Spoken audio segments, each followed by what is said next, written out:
मोदी का सियासी वारिस महाराष्ट्र से होगा, आरएसएस करेगा तय, इस दावे से मची सनसनी। पीएम नरेंद्र मोदी के नागपुर में आरएसएस हेडक्वार्टर जाने के एक दिन बाद उद्धव ठाकरे की शिवसेना के नेता संजय राउत के बयान ने सबको चौंका दिया है। संजय राउत ने कहा कि पीएम मोदी इस साल 75 साल के होने जा रहे हैं, लिहाजा अपने रिटायरमेंट प्लान के बारे में चर्चा करने के लिए संघ के मुख्यालय गए थे। राउत ने दावा करते हुए कहा कि संघ तय करेगा कि पीएम नरेंद्र मोदी का उत्तराधिकारी कौन होगा। उन्होंने ये भी कहा कि मोदी का उत्तराधिकारी महाराष्ट्र से होगा।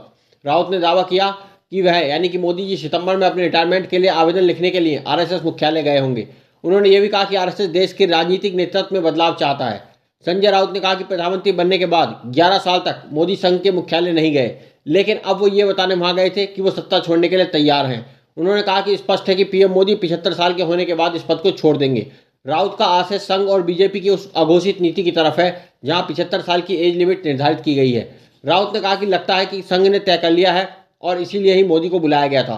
बंद दरवाजे के भीतर क्या चर्चाएं हुई ये तो संभवतः बाहर नहीं आएंगी, लेकिन कई संकेतों से इस बात का इशारा मिलता है। उन्होंने कहा कि नए नेता का चुनाव संघ करेगा और संभवतः वो महाराष्ट्र से ही होगा। इस पर आरएसएस ने अपनी प्रतिक्रिया दी है। नागपुर में पत्रकारों से बातचीत के दौरान आरएसएस के वरिष्ठ नेता सुरेश भैयाजी जोशी ने भी कहा कि उन्हें प्रधानमंत्री के रिटायर होने संबंधी किसी भी चर्चा की जानकारी नहीं है।